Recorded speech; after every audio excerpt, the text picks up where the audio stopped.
Hello， 大家好，我係 Mat One 嘅林東岳。咁我哋喺今年嘅8月嘅時候咧，就曾經收集過大家唔同嘅問題啦，咁就希望可以解答大家噶。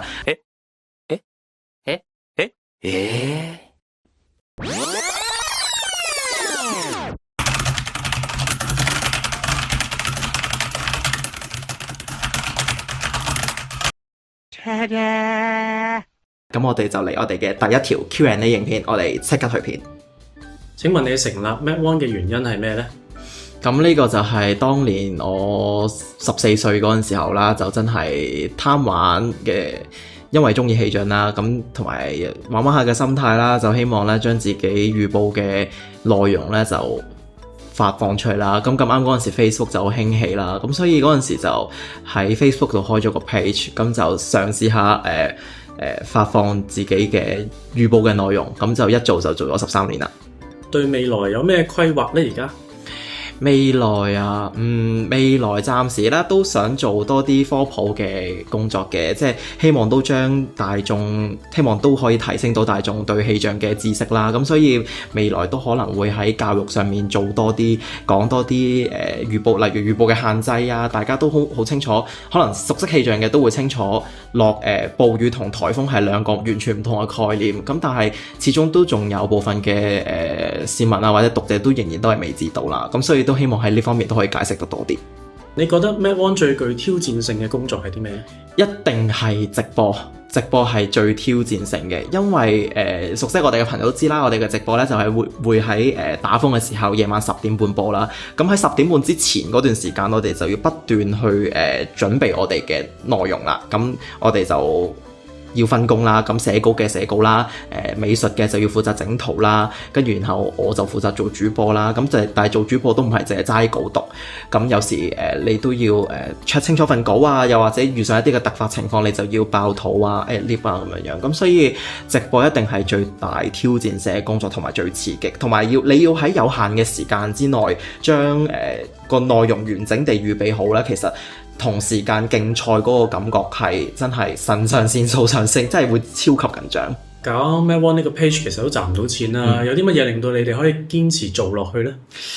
我哋同成員有時都話咧，其實我哋 Mat One 真係用愛去發電啊，咁所以用咩去堅持落去，其實都真係對氣象嘅興趣、對氣象嘅熱誠同埋一份嘅責任感啦。咁因為我哋越做越大規模啦，咁而家正如我頭先所講啦 ，YouTube 都已經越嚟越多人 follow 我哋啦，咁 Facebook 亦都係啦。咁所以喺呢個情況之下，自然係會多咗一份責任感啦。咁每次打風嘅時候都要將預報嘅內容啦，好好地咁樣報導翻出嚟。咁所以係一嚟責任感啦，二嚟始終尤其是打風嘅時候啦，都會掀起翻自己對氣象嘅熱誠啦。因為我都曾經講過啦，即係每次打風咧都會帶俾我唔同嘅經驗啊，唔同嘅感覺，因為唔會有兩個一模一樣嘅風，咁所以每一次打風都會係有得到唔同嘅得着㗎咯。咁而家 Mat One 有幾多個成員呢？係咪冇糧出㗎佢哋？咁依家咧我哋有13個成員啦，咁的確我哋係冇糧出嘅，係啦。咁13個成員就係分別咧就係主播啊、預報啊、整圖啊、一啲嘅網絡嘅我哋嘅網頁嘅設計啊等等等等，咁一啲寫程式啊亦都有。咁所以咁當然啦，可以，因為我哋實在尤其是打風嘅時候要做嘅嘢實在係太多啦，咁我哋唔會真係分工分得好仔細，咁我哋都要每個人都要適當時候要代下位啊，要互相去合作咁樣咯。可唔可以話大家都真係只為興趣去做呢件事呢？絕對係，因為喺新成員加入之前啦，其實我都會講得好清楚，我哋真係義務工作性質啦，我哋係唔會有錢賺啦。咁我哋就算有錢賺，我哋啲錢都係攞去買一啲嘅氣象嘅 data 啊，或者有時 Roger 要出去做直播，咁做直播嘅支援啊等等呢一啲。咁所以其實真係冇糧出，咁同埋所得翻嚟嘅收入亦都唔算真係好多啦，真係可以話完全唔多啦。咁所以完全係為咗興趣去做。相信有啲成員都已經返緊工啦，咁你係點樣 balance 到正職同埋 Mat One 呢？咁呢個真係其實越嚟越感到辛苦嘅。其實因為正職越嚟越忙啦，咁而 Mat One 嘅工作亦都越嚟越多啦。點樣 balance 到呢？呢個真係喺例如如果唔使打風嘅時候，要做其他嘅工作，例如整圖啊等等呢啲，真係等收工之後就返屋企就由頭開始整啦。咁但係有時打風嘅時候就會盡量就等盡量就快少少完成自己整嘅工作啦，然後就快少少可以起碼唔使 OT， 咁就可以即刻收工翻去準備直播。咁所以打風時候嘅挑戰咧真係最大嘅。首先要控制住自己嘅正職嘅工作嘅量啦，要控制住時間啦，咁所以時間管理啊等等呢啲都非常重要。會唔會有計劃去開 YouTube 嘅會員啊，或者出周邊咁樣呢？咁呢個我哋唔會拒絕嘅，我亦都唔會排除呢個可能性。咁但係我亦都需要同其他成員商討啦。咁但係我哋增加唔同嘅 content 之前呢，咁我哋嘅前提就真係希望就盡量就係唔會過分地增加我哋成員嘅工作量，因為我哋都要平衡翻大家日常嘅生活同埋喺 Matt One 嘅工作。請問 Matt One 仲請唔請人啊？咁我哋係請人嘅，包括我哋包括直播嘅工作啊，或者例如導演啊、主播啊，或者係預報工作做預報等等呢啲咧，我哋都係希望會有新血加入嘅。咁因為我都同我哋嘅成員提過啦，咁我冇理由去到40歲我都仲做緊主播噶嘛，咁所以薪火相傳呢樣嘢好重要嘅。咁希望都會有新血加入我哋啦。咁有緣嘅話咧，我哋都好歡迎佢哋加入啦。咁但係新血加入嘅話咧，咁我哋都好重視幾樣嘢咧，反而咧就與其我哋重視氣象嘅水平啦，其實我哋更重視咧就係團隊合作嘅能力啊，同埋一啲嘅中文能力，因為始終我哋都要將一啲好深奧嘅氣象嘅內容用一啲好淺白嘅方法去表達，咁所以呢個時候就好考你嘅中文能力，咁所以呢樣嘢我哋都會睇得特別重。請問你哋直播嘅流程係點呢？點解有陣時啲畫面會咁朦嘅？咁基本上咧，我哋直播嘅時候咧，就係會有幾個嘅 system 啦，包括導演嗰邊都會有幕後嘅控制嘅畫面啦。咁我亦都會係做網絡連線嘅。基本上我哋係分頭行事嘅，喺唔同嘅地方去做直播嘅。咁所以好依賴咧就係網絡啦。咁所以點解有時個畫面會比較朦咧？就真係純粹運氣比較差啦。因為如果撞正嗰一晚，可能嗰個嘅信號唔太好，網絡唔太好，比較慢少少嘅話，直播嗰個嘅質素就會畫面個質素就會差咗啲。咁但係咧我哋都已經係預備好一啲嘅後備網絡啦，咁希望之後打風都可以嗰個嘅畫面呈現可以做到最好啦。有冇試過打風嘅時候做直播或者做各種嘅工作之後做到周身唔舒服咁樣？試過，絕對試過唔止一次嘅。咁但係印象最深刻嘅一次咧就係今年7月委拍啦。因為委拍咧係一個好唔確定性好大嘅風暴。點解唔確定咧？其實確定嘅就係佢會打爆波，但係唔確定嘅就係佢嘅10號風球會唔會為我哋帶嚟10號風球嘅風力啦。咁所以嗰晚掛咗8號風球之後咧，基本上係全晚都冇得瞓㗎啦。基本上全晚都喺度睇唔同嘅預報內容啦，準備9號風球之後嘅直播啦，同埋要評估10號風球嘅機會啦。咁所以其實成晚不斷係處於一個清醒嘅狀態，然後咁啱自己又真係食得唔夠嘢啦，亦都係瞓得唔夠啦。咁所以完咗委拍之後咧，其實嗰朝我記得我讀完10號風球嘅直播之後咧，我已經覺得自己個喉嚨有少少腫腫地㗎啦。咁但係我嗰下我都係以為係自己嗰個嘅喉嚨稍為唔舒服，因為講得太耐，稍為唔舒服。但係第二朝起身就開始發燒，跟住然後就發現係扁桃腺發炎，跟住就發高燒發咗1-2日，咁甚至要吊鹽水啦。咁呢個就係委拍之後嗰個嘅情況。咁但係之後同年都有一個華加莎啦，咁嗰次我就超前部署定啦，咁就預備好啲糧食啊，預備好啲維他命啊，咁就補充下營養。咁所以華加莎之後咧就好彩咁樣就冇病到啦。可唔可以講多少少委拍你10號波入廠開 cast 嘅經歷？其實嗰朝咧委拍入廠開 cast 咧，其實我哋嗰日咧就係每升一次風球咧，我哋就做一次直播，即係8號一次、9號一次同埋10號都做直播嘅。咁喺掛咗8號風球之後啦，咁我哋做完直播之後咧，要準備咧就係9號風球嗰個直播啦。因為始終都會有好幾個鐘頭啦，所以部分成員就去咗瞓咗幾個鐘嘅。咁但係我哋就 call 大家4點半要起身啦。咁4點半開始起身咧就打稿啦。咁4點半起身之後打稿，咁但係咧，因為我頭先都提過啦，委拍嗰個嘅賣案嗰個不確定性係好大嘅，唔知佢啲颶風會唔會真係影響到我哋。咁所以我哋委拍打稿嘅工作咧，真係接近去到最後一刻，我哋都仲做緊，係講緊直播之前嗰幾個字，我哋都仲喺度打緊稿。咁所以啲嘢又未齊，咁所以喺呢個情況之下非常之趕急，非常之緊張啦。咁呢個就係委拍嗰時候嗰個8號轉9號嗰個開 cast 啦。咁好啦，9號風球個 cast 完咗之後呢，我哋就進入一個狀態呢，其實係有少少等運到嘅。咁點解咁講呢？因為如果大家有睇我直播呢，我成日都會話我哋要睇橫瀾島個風力變化。咁所以呢，完咗9號風球嘅直播之後呢，我哋就係睇住橫瀾島個風力嗰個上升嗰個速度係點樣樣啦。咁我哋呢，嗰陣時呢個感覺真係好似咧睇住呢啲慈善籌款數字係咁升嘅感覺。嗰陣時喺大概朝早9點開始咧，就留意到橫瀾島咧個風力咧係已經係突破100公里啦，係風力係開始係急升。咁但係咧嗰陣時留意到咧橫瀾島成個風向咧仍然都係吹緊偏北風嘅。咁因為橫瀾島咧通常都係吹東北風嘅時候咧先至係會最大風嘅。咁即係話佢仲未轉去偏北，仲未轉去東北風嘅時候。已經個風力開始急升嘅話，咁所以咧轉東北風嗰個時候咧，個風力咧係會再進一步上升。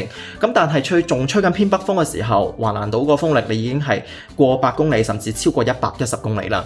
咁所以嗰陣時咧，大概咧都估到個風力一嚟有上升嘅空間，二嚟咧都覺得差唔多可能要轉10號風球。咁所以嗰陣時大概係過咗朝早9點開始咧，過咗9點之後咧，咁就睇住橫瀾島風力嗰個上升情況啦，用咗幾分鐘時間就決定要喺9點搭3左右係開直播。咁所以嗰陣時導演就得幾分鐘時間準備啦。最後我哋9點17分就正式開始直播，咁就20分就轉咗10號風球。咁睇翻嗰個嘅當時嗰個情況，因為見到佢喺雷達嗰陣時睇雷達咧，佢個眼壁開始係橫掃香港啦，咁所以都覺得個風力有進一步上升嘅空間，咁所以就要好急落呢個決定咯。咁你哋轉風球嘅時候開 live 嘅時間會預得咁準嘅？其實係咪有內幕消息㗎？嗱，咁我哋咧要講翻先，我哋聲明翻啦，我哋係冇成員依家喺天文台工作嘅。咁我哋決定幾時 live 咧，其實都係睇本地嗰個實測風力啦，同埋參考翻過去嘅經驗嘅。所以華加沙嗰陣時都係我哋睇到橫瀾島個風力超過每小時110公里嘅時候咧，同埋個風力係有進一步上升嘅空間啦。咁我哋就判斷係要即時進行直播。咁所以我哋主要都係參考呢兩個嘅因素啦。咁同埋我哋都會有定嘅應急方案嘅。咁喺緊急情況之下啦，要喺好短時間之下咧，都係會開到 live 嘅。咁所以可以話係咯。咁我哋都係跟翻過去嘅經驗去做決定嘅。印象最深刻嘅風同埋雨災係乜嘢？一定係2018年嘅山竹嘅。咁因為山竹咧，其實係我自己經歷嘅第一個人生經歷，有記憶之後第一個嘅親身經歷嘅10號風球嘅。咁因為17年嘅天鴿啊，12年嘅韋森特我都咁啱唔喺香港啦，咁所以18年山竹其實係我第一個親身經歷嘅10號風球嘅。咁山竹點解咁深刻印象呢？其實就係因為山竹打嚟之前嗰一日呢，其實大概都估到會掛10號風球噶啦，但係呢就冇估到山竹所帶嚟嘅破壞會咁大嘅。咁山竹咧掛咗10號風球之後啦，又係咧見到橫瀾島個數字咧升到唔識停啦，甚至升到去每小時180公里啦。嗰一下咧，先至係真正feel 到呢一個10號風球唔係普通嘅一個10號風球，係一個強嘅10號風球啦。咁所以而的確啦，造成嘅破壞非常之大啦。咁所以個印象非常之深刻啦。咁而雨災咧，咁的確一定係23年嘅海葵噶啦。咁23年海葵嘅時候咧，真係當初咧，其實都唔覺得會咁大件事嘅，咁但係慢慢去到接近午夜嘅時候咧，啲雨咧落到唔識停咁樣啦，咁都見到唔同嘅水浸嘅片啊，等等呢啲受災嘅情況啦。最深刻印象就係見到耀興島山泥傾瀉嗰個嘅情況啦，就發現係一個好破歷史記錄嘅雨災啦，同埋佢嘅持續時間又長啦，又有幾次嘅降雨巔峰啦，咁呢啲都係顛覆咗我對暴雨嘅一啲嘅理解啦，咁冇諗過個暴雨可以維持到咁耐啦，咁所以呢個係我最深刻嘅係一場嘅雨災。咁可唔可以分別講一個你覺得最唔確定同埋做得最舒服，肯定會打過嚟嘅風呢？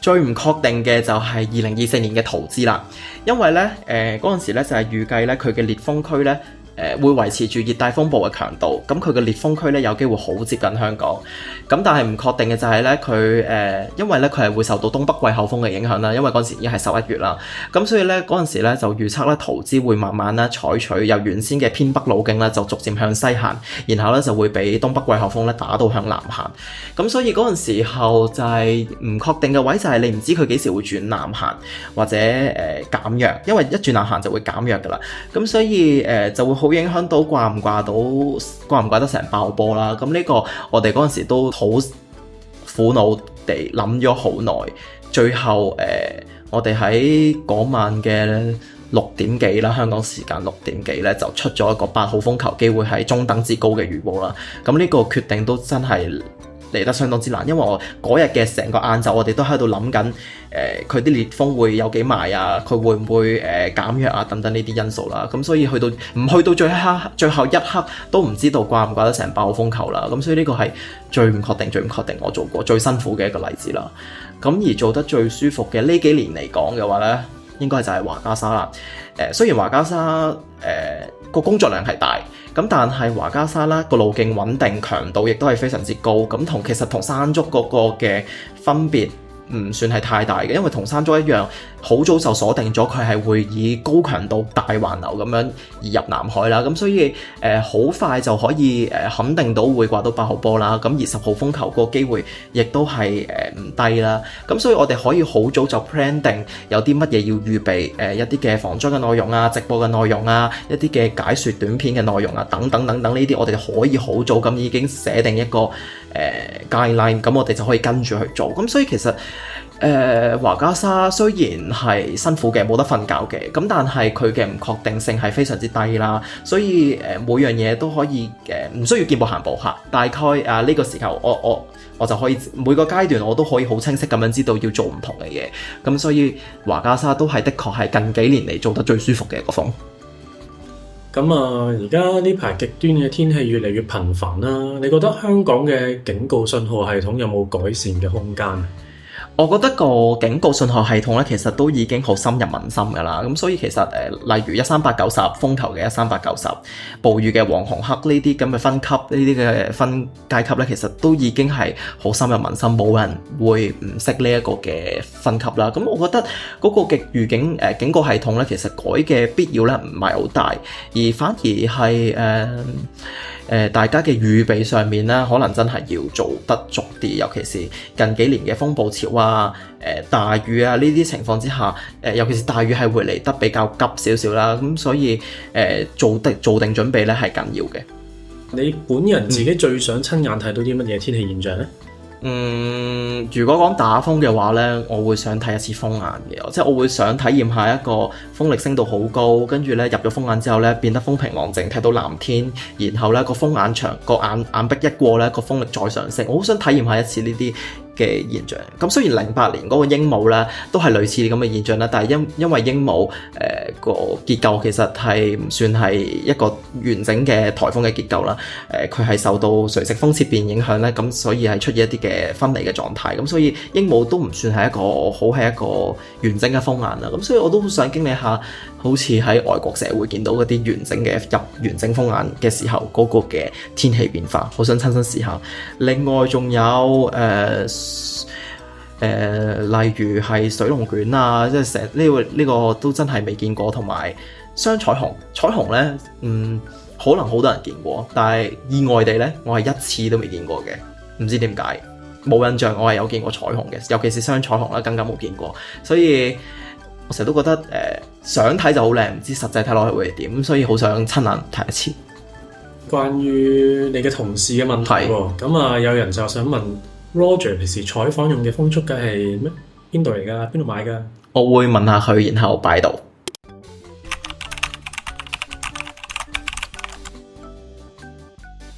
好。平時打風個個都會問會唔會8號啊？會唔會8號啊？你自己會唔會覺得有啲煩呢？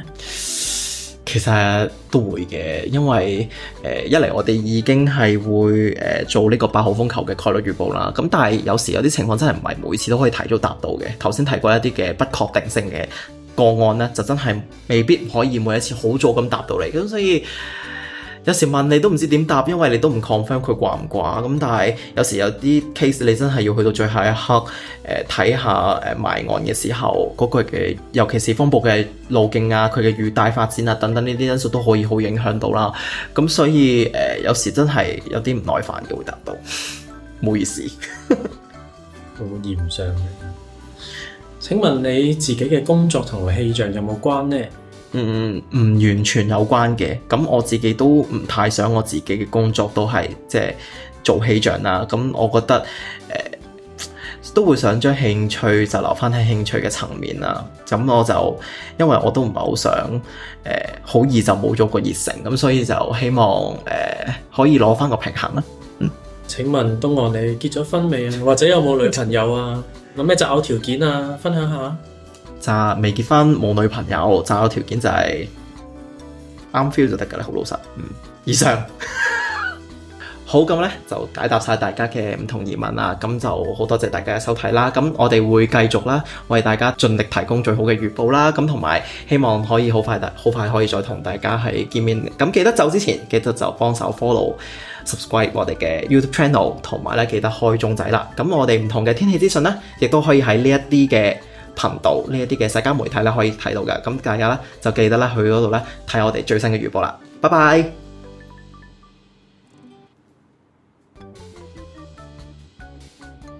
使唔使答多次？我答多次 OK。你等我一陣啦，我呢度要開翻，我唔記得我寫咩。OK， 好，你問多次。